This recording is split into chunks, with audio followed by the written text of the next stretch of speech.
Hello friends, welcome back to Story with Zoe. Today we start the part 2 of the Our story, Whispers from the Grave.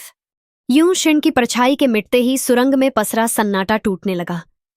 दीवारों पर बिखरी आत्माओं के अवशेष धुएं में बदलकर हवा में विलीन हो रहे थे। वेई वूशियन और लान वांगजी ने एक दूसरे की ओर देखा। थकान उनके चेहरों पर साफ झलक रही थी। चलो, अब यहां से बाहर निकलते हैं, लान वांगजी ने धीमे स्वर में कहा।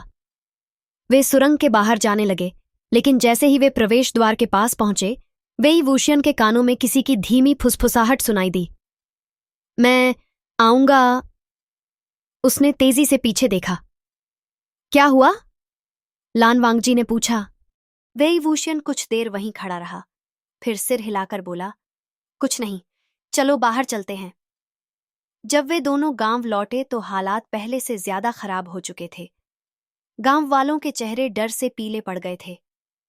हमने यूं शिन को रोक दिया है, अब डरने की जरूरत नहीं है, लान वांगजी ने गांव वालों को समझाया। लेकिन तभी एक बुजुर्ग आदमी आगे बढ़ा और कांपती आवाज में बोला, नहीं, ये खत्म नहीं हुआ। क्या मतलब? वेई वूशियन ने पूछा। बुजुर्ग ने कांपते हाथों से अपनी झोली में से एक पुराना ग्रंथ निकाला। उसके पन्ने पीले पड़ चुके थे, मगर उस पर काले धागों की लकीरें अब भी चमक रही थीं। यूं शिन की आत्मा सिर्फ उसकी शक्ति का एक अंश थी, बुजुर्ग ने बताया। असल मुहर अब भी सलामत है और वो उस शापित स्थान पर छुपी हुई है। कौन सी जगह? लान वांगजी ने गंभीर स्वर में पूछा। बुजुर्ग ने कांपते हाथों से गांव के नक्शे पर एक निशान लगाया। एक सुनसान खंडहर, जिसे लोग काली नगरी का मंदिर कहते थे। वहां पर जाने वाला कोई लौट कर नहीं आया, बुजुर्ग ने डरते हुए कहा। हमें वहां जाना ही होगा, वेई वूशियन ने दृढ़ता से कहा। अगली रात वेई वूशियन और लान वांगजी उस खंडहर तक पहुंचे। मंदिर का दरवाजा जंग खा चुका था और दीवारों पर अजीबोगरीब आकृतियां उकेरी हुई थीं, कुछ ऐसे चेहरों की जिनकी आंखें खाली और गहरी काली थीं। जैसे ही वे दोनों अंदर घुसे, हवा अचानक ठंडी हो गई। तुमने देखा? वेई वूशियन ने फुसफुसाकर कहा। लान वांगजी ने सिर हिलाया। वो परछाई हमें देख रही थी, लान वांगजी ने तलवार को कसकर पकड़ लिया। जैसे ही वे आगे बढ़े, मंदिर के भीतर एक विशाल प्रतिमा दिखाई दी। वह एक दानव जैसी दिखने वाली आकृति थी, जिसकी आंखें काले रत्नों से जड़ी हुई थीं। यह शापित देवता की मूर्ति है, लान वांगजी ने गंभीर स्वर में कहा। कुछ अजीब है, वेई वूशियन ने मूर्ति के पास पड़ी एक काले धागे वाली किताब को उठाते हुए कहा। जैसे ही उसने किताब को छुआ, हवा में जोरदार धमाका हुआ और मंदिर की दीवारों से सैकड़ों काले हाथ निकलने लगे। हवा में फुसफुसाहट गूंजने लगी। हम भूखे हैं, हम छूटना चाहते हैं, हमें बलि चाहिए। काले हाथ उनकी ओर बढ़ने लगे। लानजान, सुरक्षा चक्र खींचो, वेई वूशियन चिल्लाया। लान वांगजी ने तेजी से अपनी तलवार से जमीन पर एक सुरक्षा चक्र खींचा। वे दोनों उसके भीतर खड़े हो गए, लेकिन तभी एक काली परछाई मूर्ति के पीछे से प्रकट हुई। तुम दोनों यूं शेन को रोक सकते थे, लेकिन मुझसे बचना आसान नहीं है। आवाज इतनी ठंडी थी कि उनकी रूह कांप गई। तुम कौन हो? लान वांगजी ने चुनौती भरे स्वर में पूछा। काली परछाई मुस्कुराई। उसकी आंखें वहीं चमकते हुए काले रत्न थीं जो मूर्ति में जड़ी हुई थीं। मैं असली शापित राजा हूं और यूं शिन मेरी बस एक कठपुतली था। वेई वूशियन ने महसूस किया कि उसकी बांसुरी काम नहीं कर रही थी, जैसे किसी ने उसकी शक्ति को अवरुद्ध कर दिया हो। ये कैसे हो सकता है? मूर्ति पर लगी रत्नों की आंखें, यही उसकी शक्ति का स्रोत है, लान वांगजी ने महसूस किया। तुम्हें लगता है कि उन्हें तोड़कर तुम मुझे रोक सकते हो? परछाई की आवाज गूंजने लगी। सैकड़ों आत्माएं हवा में मंडराने लगीं। उनकी आंखों में वही चमकती हुई काली रोशनी थी। हमें रोकना होगा, वेई वूशियन ने कहा। मंदिर के अंदर हवा भारी हो चुकी थी। काले धुएं की लहरें दीवारों से उठ रही थीं, मानो पूरा माहौल जहर से भरा हो। मूर्ति के पीछे खड़ी वह रहस्यमयी परछाई अब धीरे धीरे अपना असली रूप लेने लगी। उसकी आंखों में वही चमकते हुए काले रत्न थे जो मूर्ति में जड़े थे। तुम दोनों मेरी शक्ति को चुनौती नहीं दे सकते। उसकी आवाज मंदिर की दीवारों में गूंज उठी। सैकड़ों आत्माएं अब हवा में मंडराने लगीं। उनके कंकाल जैसे चेहरे और खाली आंखें सीधे वेई वूशियन और लान वांगजी को घूर रही थीं। लान झान, हमें मूर्ति को तोड़ना होगा, वेई वूशियन ने जल्दी से कहा। अगर मूर्ति टूट गई और आत्माएं बेकाबू हो गईं तो? लान वांगजी ने पूछा। अगर हमने कुछ नहीं किया तो ये हमें मार डालेंगे। जैसे ही वेई वूशियन अपनी बांसुरी निकालने के लिए झुका, एक काला हाथ बिजली की गति से उसकी ओर बढ़ा। संभलना! लान वांगजी ने उसे पीछे खींच लिया और तलवार घुमाई। एक आत्मा चीखते हुए धुएं में बदल गई। तुम बच नहीं सकते! परछाई का स्वर और गहरा हो गया। अचानक मूर्ति की आंखों से काले रोशनी के गोले निकलने लगे। वेई वूशियन ने तेजी से अपनी बांसुरी बजानी शुरू की, लेकिन ध्वनि मंद पड़ गई, जैसे उसके सुर किसी अदृश्य दीवार से टकराकर लौट रहे हों। इसका जादू बांसुरी को दबा रहा है। लान वांगजी ने तलवार को और कसकर पकड़ा। मंदिर के फर्श पर काली लकीरें फैलने लगीं। वे लकीरें मंदिर की दीवारों तक रेंग रही थीं, मानो जमीन के नीचे कुछ जाग रहा हो। ये बुरा संकेत है, लान वांगजी ने फुसफुसाते हुए कहा। हमें जल्दी करनी होगी। वेई वूशियन ने बांसुरी फिर से बजाई, लेकिन अब उसने एक अलग राग छेड़ा। वो राग जिसने पहले यूं शिन की आत्मा को खत्म किया था। परछाई जोर से चीखी। ये राग, ये मुझे खत्म नहीं कर सकता। आत्माओं ने अचानक गति बढ़ा दी। वेई वूशियन और लान वांगजी को चारों ओर से घेर लिया गया। हमें मूर्ति पर वार करना होगा, लान वांगजी ने कहा। तुम मूर्ति को तोड़ो, मैं इनका ध्यान भटकाता हूं। वेई वूशियन ने बांसुरी को फिर से बजाना शुरू किया। इस बार सुरों में गूंजती ऊर्जा ज्यादा शक्तिशाली थी। लान वांगजी ने तेजी से मूर्ति की ओर छलांग लगाई, लेकिन जैसे ही उसकी तलवार मूर्ति पर पड़ने वाली थी, काले धुएं की एक मोटी परत उसकी तलवार के चारों ओर लिपट गई। तुम हार जाओगे, परछाई गर्जी। लान वांगजी के हाथ सुन्न होने लगे थे। धुएं की ठंडक उसकी उंगलियों को जकड़ रही थी। नहीं, मैं हार नहीं मानूंगा। लान वांगजी ने तलवार पर अपनी आध्यात्मिक शक्ति का प्रयोग किया। उसके तलवार का प्रकाश अचानक तेज हो उठा और धुआं पीछे हटने लगा।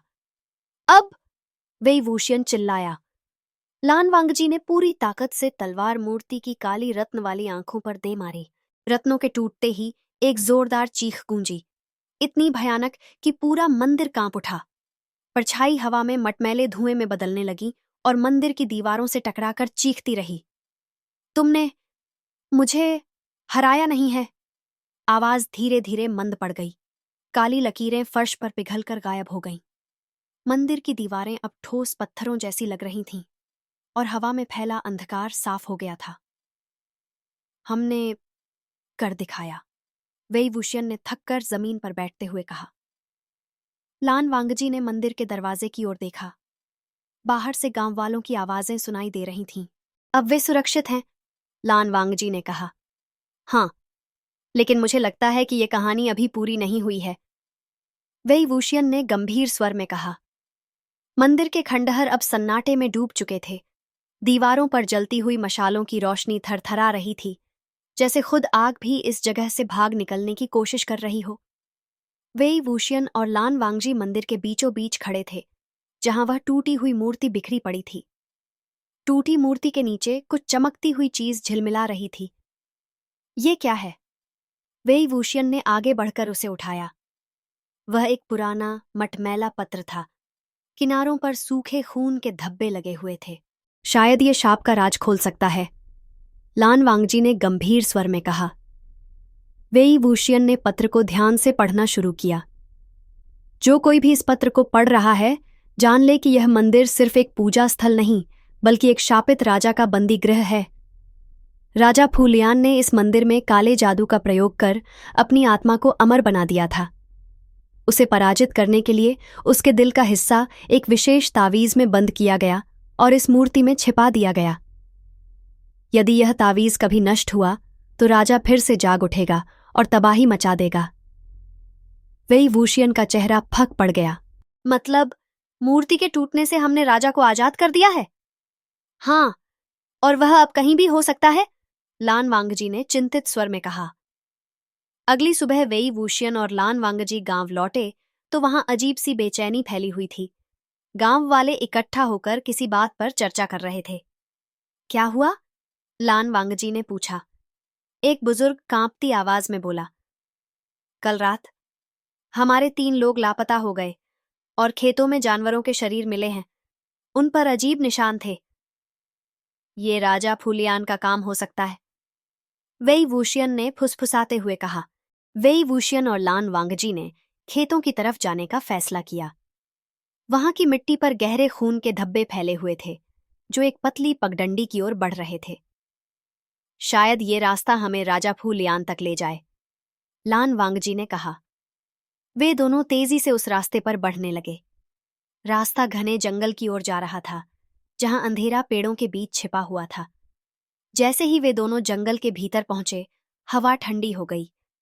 पेड़ों की शाखाएं अचानक हवा में अपने आप हिलने लगीं, मानो कोई अदृश्य शक्ति उन्हें छू रही हो।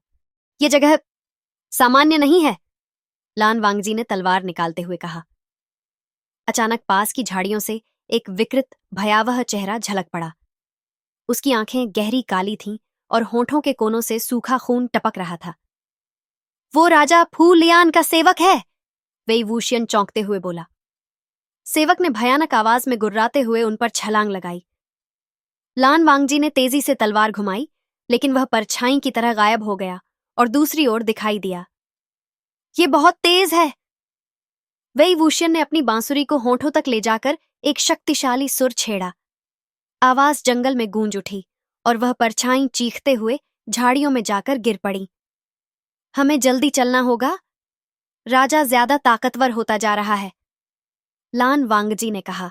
जंगल के बीच एक गहरी गुफा का द्वार दिखाई दिया।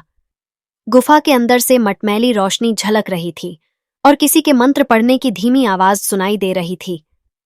वो राजा का ठिकाना होगा, वेई वूशियन ने फुसफुसाते हुए कहा।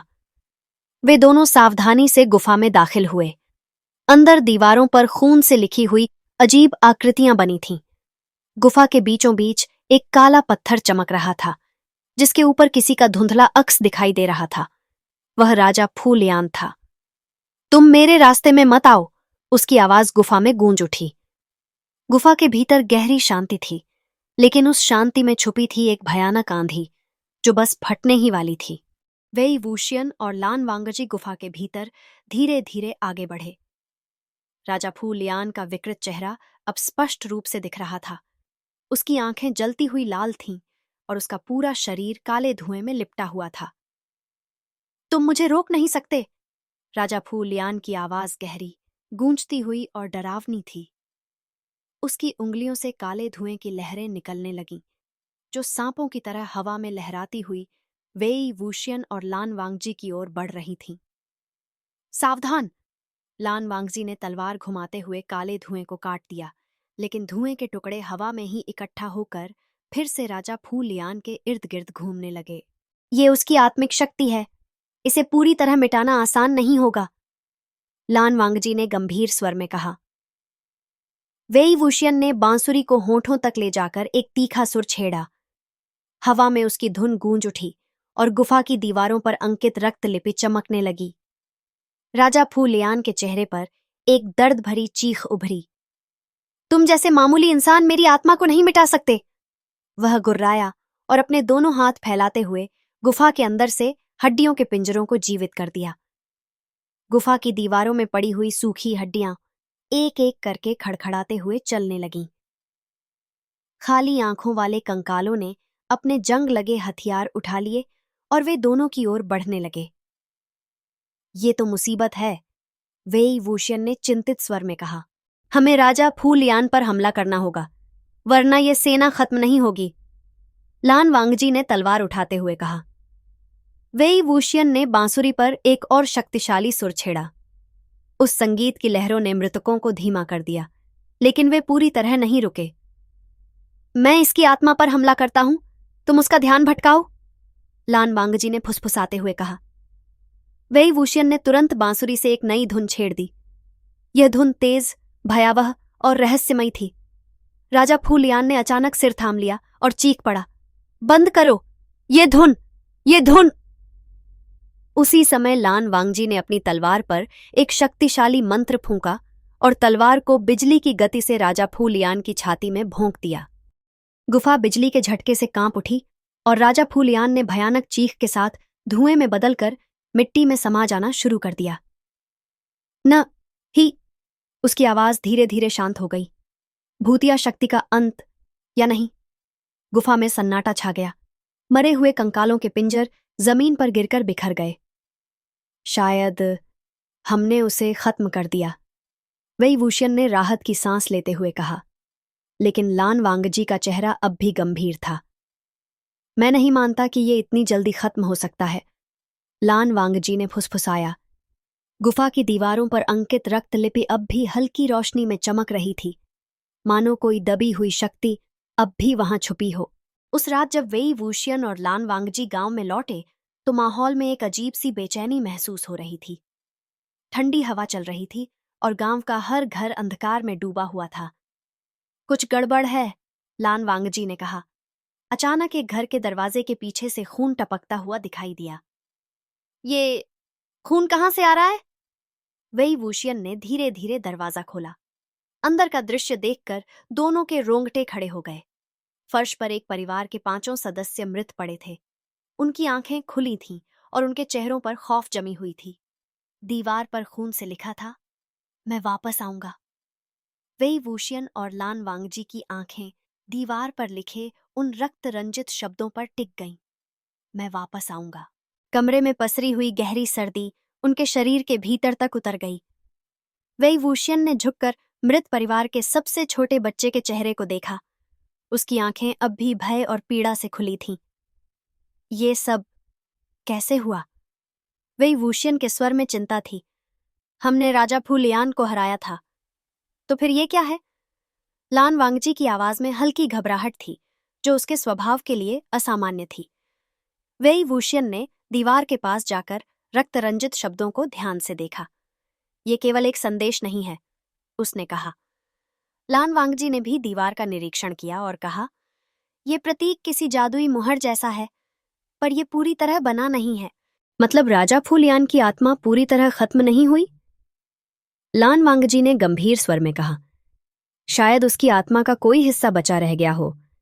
ये प्रतीक दर्शाता है कि वह अपनी शक्ति को फिर से संचित करने की कोशिश कर रहा है।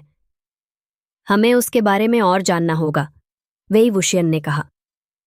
गांव के बुजुर्ग उन्हें पास के मंदिर में ले गए, जहां पुराने अभिलेख रखे थे। एक पुरानी किताब में उन्हें राजा फूलियान के जीवन और उसके शाप के बारे में जानकारी मिली। राजा फूलियान को काले जादू का ज्ञान था, वेई वूशियन ने पढ़ते हुए कहा। उसने मरते समय अपनी आत्मा को 7 हिस्सों में बांट दिया था, ताकि वह पूरी तरह नष्ट न हो सके। मतलब अब हमें उसके बाकी हिस्सों को भी खत्म करना होगा, लान वांगजी ने गंभीर स्वर में कहा। तलाशी के दौरान उन्हें एक पुरानी मूर्ति के नीचे खून से सना हुआ एक पत्थर मिला। पत्थर के चारों ओर काले धागों का घेरा बना हुआ था और उसके बीचों बीच एक आंख के आकार का गहरा निशान खुदा था। ये क्या है? वेई वूशियन ने अजीब सी घबराहट महसूस की। बुजुर्ग पुजारी ने कांपती आवाज में कहा, यह अंधकार का नेत्र है। राजा फूलियान की आत्मा का पहला टुकड़ा शायद इसी में बंद है। अचानक वह पत्थर हल्की लाल रोशनी से चमक उठा। हवा में फुसफुसाहटें गूंजने लगीं, मानो कई आवाजें एक साथ कुछ बड़बड़ा रही हों। वेई वूशियन, सावधान! लान वांगजी ने चिल्लाया। अचानक पत्थर से एक धुएं का गुब्बार निकला और एक भयानक आकृति बन गई। राजा फूलियान की विकृत परछाई। तुम मुझे रोक नहीं सकते, उसकी आवाज गुफा में गूंज उठी। अचानक मंदिर की दीवारों से खून बहने लगा और फर्श पर लाल धाराएं बन गईं। खून के बीच से कई भूतियां आकृतियां उठ खड़ी हुईं। अधजली विकृत आत्माएं, जिनकी आंखों में केवल अंधकार था। लान झान, हम इनसे अकेले नहीं लड़ सकते, वेई वूशियन ने बांसुरी निकालते हुए कहा। हमें मिलकर राजा फूलियान को रोकना होगा। लान वांगजी ने अपनी तलवार उठा ली। वेई वूशियन की बांसुरी की धुन गूंज उठी, लेकिन आत्माएं उस पर कोई प्रतिक्रिया नहीं कर रही थीं। ये संगीत पर प्रभावहीन क्यों है? वेई वूशियन ने हैरानी से कहा। ये आत्माएं राजा फूलियान के अंधकार के प्रतीक से बंधी हैं। लान वांगजी ने गंभीर स्वर में कहा। हमें उसकी आत्मा को तोड़ना होगा। लान वांगजी ने अपनी तलवार पर एक सफेद ताबीज बांधकर मंत्र फूंका और जैसे ही उसने राजा फूलियान की परछाई पर वार किया, वह चीख उठा। नहीं, ये शक्ति मुझे नहीं रोक सकती। राजा फूलियान की परछाई क्रोध से कांप उठी। तभी वेई वूशियन ने अपने खून की एक बूंद बांसुरी पर टपकाई और एक तीखा भयावह सुर छेड़ा। धुन इतनी तीव्र थी कि मंदिर की दीवारें तक कांपने लगीं। राजा फूलियान की परछाई ने भयानक चीख मारी और उसकी आकृति धीरे धीरे गायब होने लगी। जब सब कुछ शांत हुआ तो लान वांगजी ने देखा कि अंधकार का नेत्र पत्थर अब भी लाल चमक रहा था। ये अभी पूरी तरह खत्म नहीं हुआ, लान वांगजी ने कहा। वेई वूशियन ने गहरी सांस लेते हुए कहा, तो राजा फूलियान की बाकी आत्माएं अब भी छुपी हुई हैं। अगले भाग में राजा फूलियान की बाकी आत्माओं की तलाश। वेई वूशियन और लान वांगजी का अगले गांव में खतरनाक सामना। एक नई रहस्यमयी शख्सियत की एंट्री, जो इस खेल का असली खिलाड़ी हो सकती है।